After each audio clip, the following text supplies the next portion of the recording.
Assalamualaikum warahmatullahi wabarakatuh. Di video kali ini saya akan berbagi, saling belajar ya teman-teman, karena saya juga pemula, hanya hobi otak-atik saja. Ini rencana mau mengganti ball joint atas bawah dari Kijang Super 5K tahun 91 punya saya ini. Rencananya nanti juga mau sekalian ganti bos arm atas bawah, tapi sepertinya kalau yang atas itu mungkin agak kesulitan ya teman-teman ya. Kalau itu bisa bawa ke bengkel understyle ya, karena itu punya potensi resiko ya, karena ini memakai pir namanya torsi ya, pegas torsi, orang bilang linggis ya, kayak batang itu teman-teman, yang memanjang itu. Kalau kita tidak hati-hati kita sampluk itu ya teman-teman. Nah itu yang memanjang ke belakang, dipegang di sini. Ini namanya sistem pegas torsi. Jadi bukan pir daun atau pir spiral ya, ini torsi. Jadi dipuntir itu cara kerja teman-teman, dari bahan baja. Itu nanti sebaiknya untuk keamanan yaitu kita harus dua dongkrak ya teman-teman. Dongkrak pertama untuk mengangkat bodi mobil, dongkrak kedua nanti untuk ini menyangga dua arm ini atas bawah. Itu nanti ada tutorialnya teman-teman untuk keamanan. Yang pertama yang jelas itu pastikan kita ada di tempat yang datar dan rata. Ini tempat saya ini enggak rata, ini bahaya teman-teman, untuk apa, untuk mendongkrak atau apa ini dari tanah. Ini kita harus benar-benar diperhatikan. Kalau bisa tempatnya rata dan stabil ya, keras. Kemudian yang pertama ini harus kita kendori dulu. Jadi nanti kita akan melepas roda. Jadi posisi seperti ini kan masih nempel dengan tanah, itu bisa dikendori sedikit 4 bautnya, nanti melepasnya mudah. Dan pastikan handrem dipasang ya, handrem di mobil ini kan untuk roda belakang, kemudian diganjal juga depan belakang kiri kanan. Jadi pekerjaan bekerja di bawah sesuatu benda yang diangkat itu sangat-sangat berbahaya. Jadi kita siapkan ya ganjal teman-teman. Kalau bisa ya seperti ini, kita punya jack stand itu lebih bagus.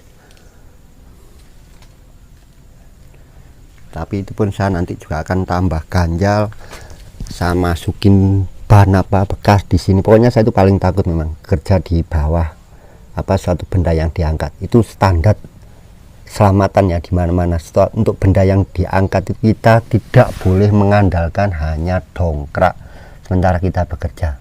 Dongkrak tetap terpasang, tapi ada ganjal permanen ya. Kalau punya balok-balok kayu lebih bagus, tapi pastikan itu rata ya. Kemarin saya pernah balok kayunya juga ngguling ya, karena balok kayunya besarnya tidak tidak rata, kemudian tempatnya ini tidak rata. Ini sangat penting saya sampaikan di awal. Kalau soal pekerjaan teknis itu mudah ya teman, tapi keselamatan nomor satu. Keselamatan orang yang mengerjakan itu nomor satu. Yang kedua adalah keselamatan benda yang kita kerjakan.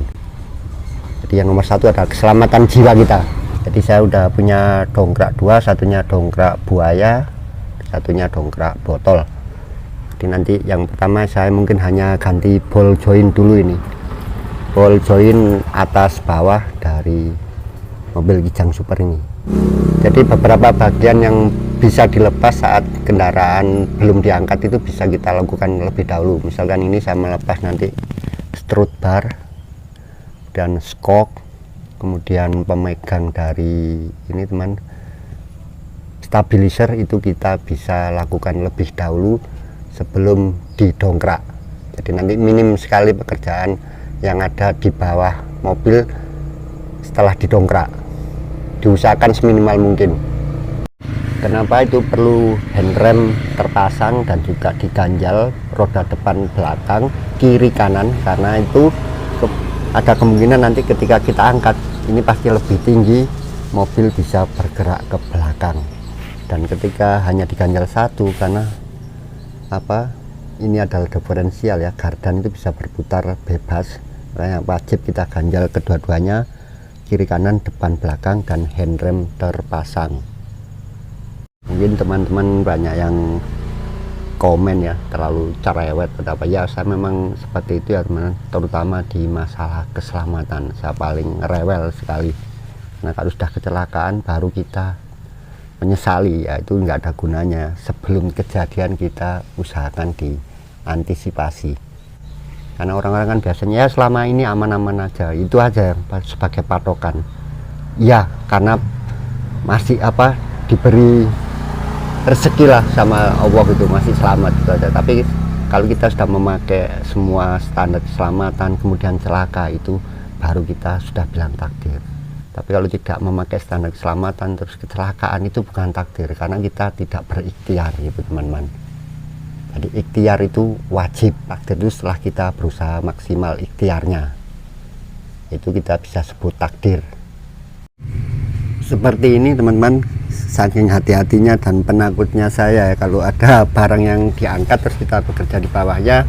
Ini jack stand ada di sasis depan, terus di balak tengah itu dongkrak masih tetap terpasang. Kemudian ini di bagian penahan transmisi ini saya tambah lagi ban sama balak kayu, saking takutnya ya teman-teman.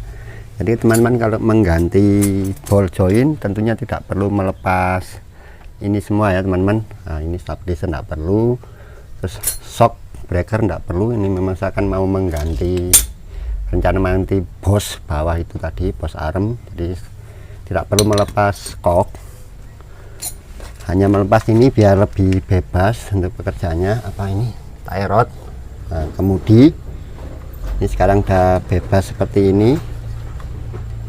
Ini kalau saya cek teman-teman, ini tangan dua ya, kita goyang atas bawah kiri kanan, ini masih rapat ya. Jadi ball joint saya sebenarnya masih bagus ya, tapi nggak apa-apa, memang saya anggap ini udah usia, kita lebih berhati-hati aja, jadi kita ganti aja sebelum rusak ya. Jadi intinya tandanya ya sudah, ini bootnya udah sobek, keluar grisnya, itu berarti ya memang ada nempel untuk nambah gris ini aslinya di bawah. Ini menurut saya memang tidak benar ya, ini tidak perlu di maintenance, jadi sudah dirancang pabriknya ada usianya gitu aja. Jadi yang benar ya nggak ada nempelnya. Kemudian ini teman-teman, ini yang perlu diperhatikan, saya mendapat dari channel apa itu, nanti saya tulis, itu bagus sekali. Jadi saya berani membongkar ini karena setelah menonton channel tersebut. Terima kasih Mas atas sharing videonya, sangat membantu. Jadi prinsip kehati-hatian itu dari beliau itu yang saya suka. Jadi karena ini ada baut torsi ya teman-teman, ini begitu kita dongkrak dia langsung menekan ini ke bawah ya, ini berbahaya, mantul ya istilahnya. Nah nanti teman-teman kendori dulu, jangan langsung dipukul, maksudnya untuk melepas ball joint atas bawah ini bautnya dikendori dulu. Yang atas memakai ukuran 19, kunci 19, yang ball joint bawah memakai ukuran 22 mili. Jadi ini yang seperti saya tonton di video ini, setelah pennya diambil ini cukup dikendori, tidak perlu dilepas murnya, dan baru kita pukul. Nah nanti dua arm ini bisa, ini mungkin ke bawah, terus ini juga ke bawah. Jadi ini nanti yang paling bahaya ya, arm yang atas ini, karena dia menekan, karena tidak ada beban mobil, dia akan cenderung ke bawah. Insya Allah kalau nanti untuk mengganti bos arm atas, melepas bos arm atas, itu kita harus ini ya teman-teman, mengendorin atau melepas torsi ini, pegas torsi ini di bagian bawah tadi yang ada di sana itu. Karena ini di sini bagian panjangnya, ini bagian murnya, sedangkan kepalanya di sini. Kalau yang sebelah sana bisa keluar, tapi yang di sini tidak bisa keluar, ini nabrak sama ini. Jadi kayaknya ini nanti perlu dimundurkan, torsinya dikendorin ya, dilepas lah torsinya, ditarik ke belakang, baru bisa ini untuk melepas bos atau melepas upper arm, sayap atas. Kalau yang lower arm itu yang perlu diperhatikan ini teman-teman, ini harus ditandai ya, ditandai sebelumnya. Ini saya pakai T-Pack. Nah ini baut ini sama plat ini udah mati, ini ditaruh eksentrik ya, namanya di tepi dari plat. Fungsinya apa ya, ini untuk menggeser ke kiri kanan ini dari lower arm ini. Untuk apa? Untuk sudut chamber, sudut kemiringan roda secara vertikal dari atas. Nah, jadi ini kalau kita geser ke dalam, nanti roda itu akan bagian atas keluar, bagian bawah masuk ke dalam, gitu aja. Jadi ini kita tandai dulu pakai tipek antara bodi sama platnya. Yang di belakang juga perlu ditandai, tapi yang penting di depan, karena plat yang belakang itu hanya mengikut saja. Yang mati ini di sini, plat sama baut ini sudah dilas mati, dipaten.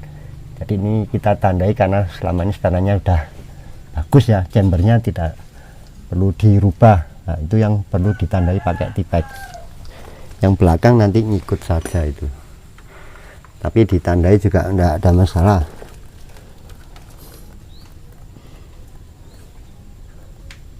Itu ringnya juga sudah ada cowakannya di bautnya, jadi nanti akan pas itu teman-teman.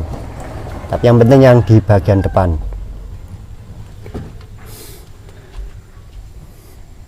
Dan karena saya rencana melepas ini teman-teman, apa, arm bawah ya, nanti strut bar ini juga dilepas.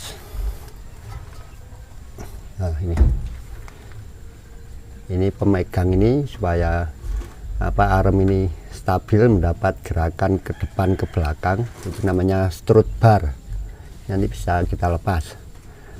Di proses yang atas mungkin nanti terlalu rumit ya, tidak perlu saya video, tapi biasanya teman-teman yang melepas ini harus dibawa ke bengkel, dipres itu ya. Ada yang mudah dilepas, ada juga yang sulit. Intinya seperti itu prosesnya. Ini sudah saya kendorin, baru sekarang akan saya pukul. Nanti akan terlihat dia berubah, nah, turun atau naik, itu berarti sudah lepas. Tinggal kita menyesuaikan mana yang perlu kita dongkrak.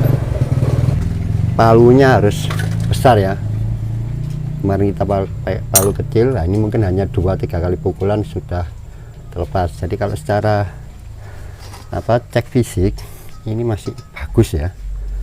Nah, seharusnya masih ada rodanya tadi, tinggal dilepas. Tie rod itu lebih enak ya, karena pegangnya lebih panjang, itu kelihatan. Nah, ini tidak ada gerakan, ngiringanan juga masih apa, rapat sepertinya. Kemudian kita siapkan ini teman-teman, tali. Nah, saya gantungkan dari atas untuk ini nanti pemegang apa, cakram ini, karena kita tidak perlu membongkar ini selang rem. Jadi nanti dibuat menggantung ini cakram. Siapin dulu semuanya. Mungkin ada yang bertanya, itu ada baut di knuckle ini, knuckle arm namanya teman-teman. Sebelah ini baut ini adalah stopper ya teman-teman. Stopper pembatas belok. Jadi kalau yang sebelah kanan berarti pembatas belok ke kiri.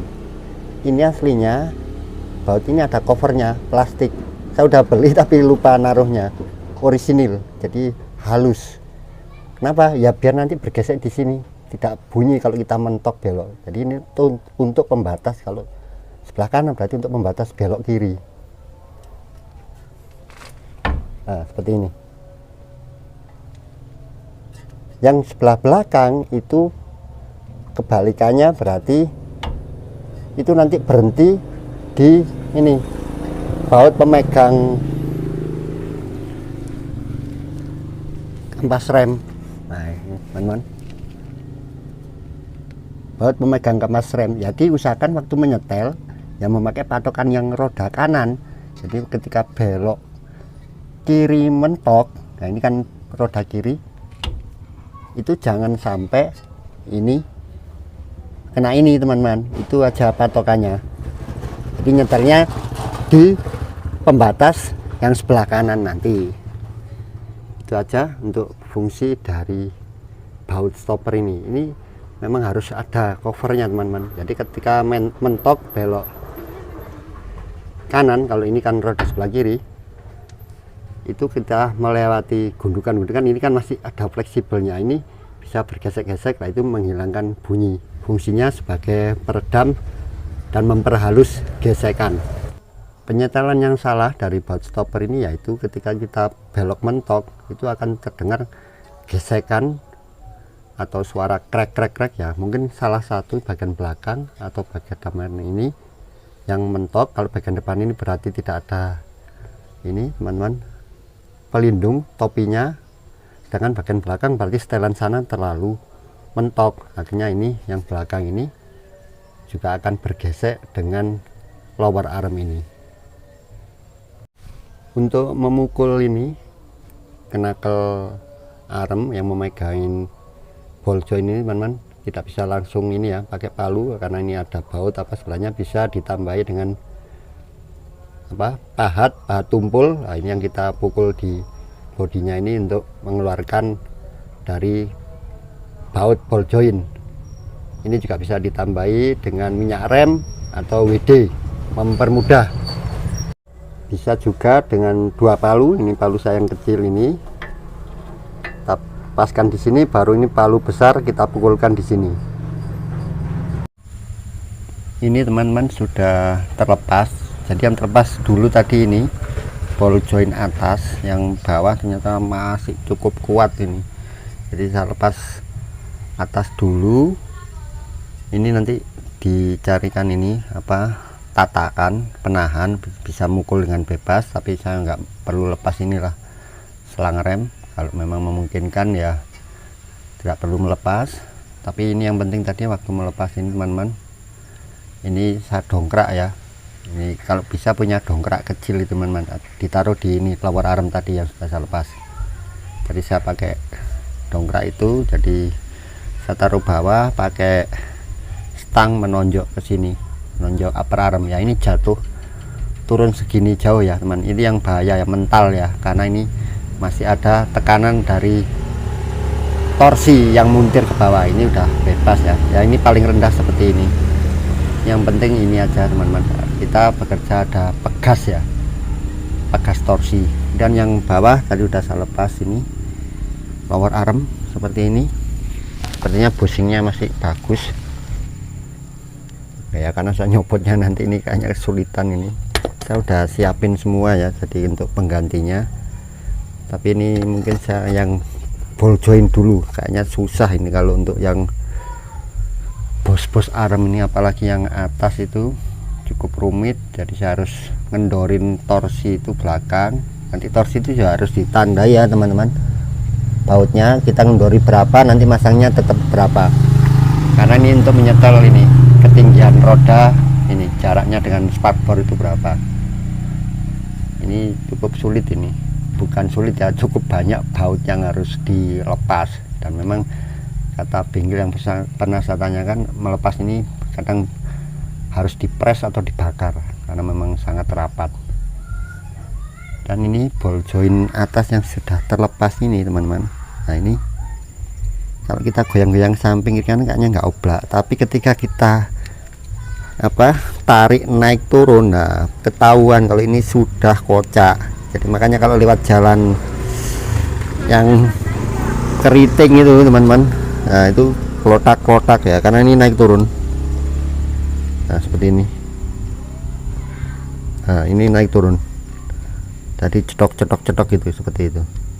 Kalau goyang kiri kanan masih rapat ya, masih termasuk nggak oblak ini ya. Ini kelihatan dari bootnya masih bagus ya. Ini memang kalau sudah dicek ini baru ketahuan ya. Jadi cedok kalau lewat jalan itu berbatu-batu ya, karena ini main naik turun ini baut ini ke rumahnya, ini oblaknya ke atas bawah bukan ke kiri kanan. Ini saya udah siapin semuanya, kemarin beli di online.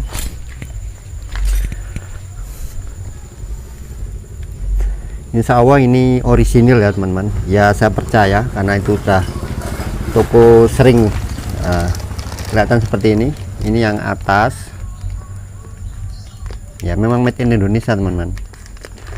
Jadi kalau yang murah itu made in Thailand seperti ini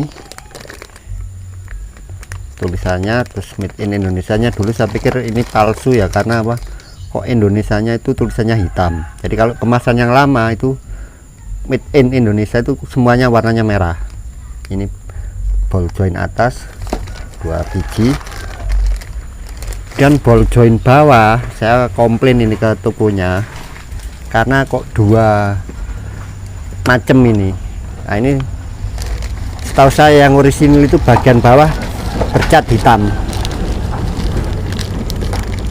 Nah, bagian bawahnya ini catnya hitam, satunya ini kok putih gitu teman-teman. Ini biasanya Thailand kalau putih itu. Saya tanyakan lagi, saya pastikan gak ada labelnya. Nah, harusnya ini ada labelnya semua ya, seperti yang ball joint atas ini. Kemungkinan dari kemasannya ini agak kusam, ini stok lama, jadi NOS, new old stock. Dan ini orisinil ya teman-teman, orisinil, insya Allah orisinil. Kenapa? Ya karena ini harga di online yang paling murah saya temukan. Saya jadi pernah order beberapa minggu yang lalu, langsung di cancel. Alasannya barangnya kosong. Ternyata saya cek ulang, ternyata ada perubahan harga, kenaikan. Nah, dia mungkin sungkan ke saya, jadi di cancel barangnya, dikatakan tidak ada. Tapi ketika saya cek lagi di lapaknya, ternyata harganya sudah naik. Jadi kemarin saya dapat harga murah ini teman-teman. Yang atas ini hanya 170. Kalau di cek tempat lain sudah 200 lebih, yang bawah 210. Ini saya kemarin tanya di toko langganan saya yang di Malang, toko offline ya, itu waktu dulu tanya itu 220, kemarin saya tanya menjadi 280. Kenapa Pak? Per April itu ada kenaikan harga. Waduh, jadi saya akhirnya nggak ngambil toko offline itu, padahal di toko langganan. Saya ngambil toko online, ini juga toko langganan. Jadi insya Allah ini asli tetapi stok lama, makanya dia harganya murah. Jadi ini 1 biji 210, yang ball joint bawah, yang ball joint atas 1 biji 170. Jadi nggak ada, coba cek teman-teman di online itu sudah ini 200, kalau ini rata-rata 250 ke atas. Saya pengen nyari yang orisinil Jepang itu ada teman-teman, ada, tapi hanya ball joint atas itu sekitar 400, benar memang hanya ada yang ball joint atas, ball joint bawahnya tidak ada yang Jepang. Jadi kalau yang Jepang ini nanti kode belakangnya, rata-rata di belakangnya yang beda. Pokoknya kalau ada 09 atau OB itu Astra orisinil tapi buatan Indonesia. Tapi kalau yang Jepang itu nanti belakangnya beda. Thailand juga beda. Jadi kalau yang orisinil Jepang ini saya sudah menemukan di online ada 2 toko, pokoknya sekitar 400. Itu saya cek di toko langganan saya juga memang benar seperti itu. Kalau memang orisinil Jepang sekitar itu 400. Insya Allah yang bawah kalau ada pun pasti lebih mahal, mungkin 500, tapi nggak ada.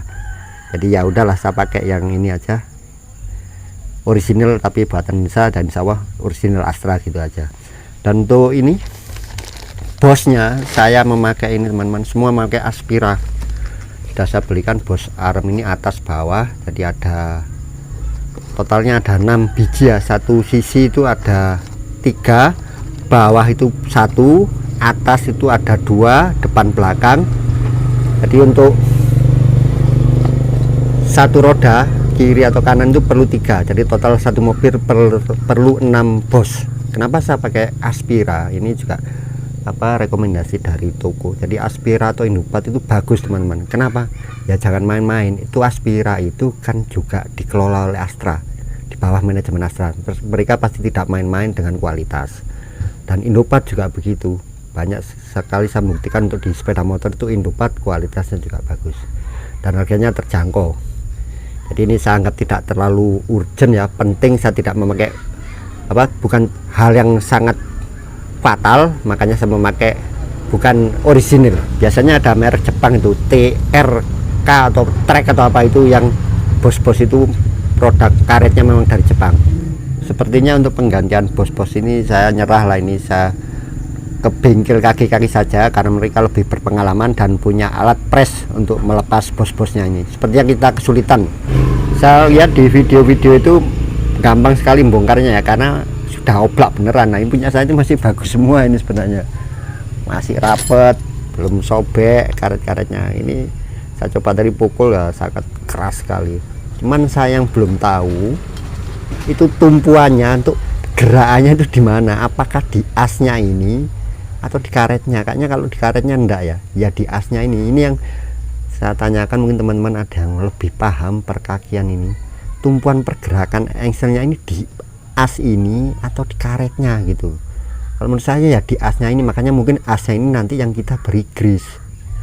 Karetnya ini kan peredamnya, ini masih saya pelajari ya teman-teman, karena ini barangnya penggantinya ini mati semua ya, keras itu kayaknya ya, peredam. Sedangkan pergerakan engselnya itu menurut saya ya di asnya ini ya nggak tahu juga ini teman-teman. Ini banyak tutorial di YouTube itu nggak menjelaskan ini. Jadi ada yang pokoknya ini, makanya kalau karetnya kita salah nanti bantat keras. Ya menurut saya ini harus bebas ya, gerakannya harus enak gitu. Terus ini teman-teman baut lower arm ini yang tadi saya tunjukkan, teman-teman harus ditandai ya, karena ini di bagian bautnya ini sudah dilas mati. Nah ini kan kalau kita geser-geser ini akan berubah karena di sampingnya ada platnya. Nah, kalau seperti ini dia menjauh, mendekat seperti itu. Dan di bagian murnya juga beda, sudah ada coakannya karena baut ini, nah ini separuh ini persegi lurus gini, tidak bulat total. Nah ini ringnya yang sebelah belakang seperti ini. Nah ini membantu supaya tidak mutar lagi, makanya kita tandai. Tapi yang penting tanda itu yang depan, jadi sudut chambernya nanti ketika dipasang kembali tidak berubah. Itu saja mungkin teman-teman yang bisa saya sharing. Kalau untuk pemasangan kembali ya seperti biasa aja, kita kembalikan urutannya. Tapi itu aja tadi yang saya sampaikan, bahwa pekerjaan ini berisiko, yaitu karena kita bekerja dengan di bawah barang yang diangkat, kemudian ada pegas torsi. Itu saja, semoga bermanfaat. Assalamualaikum warahmatullahi wabarakatuh.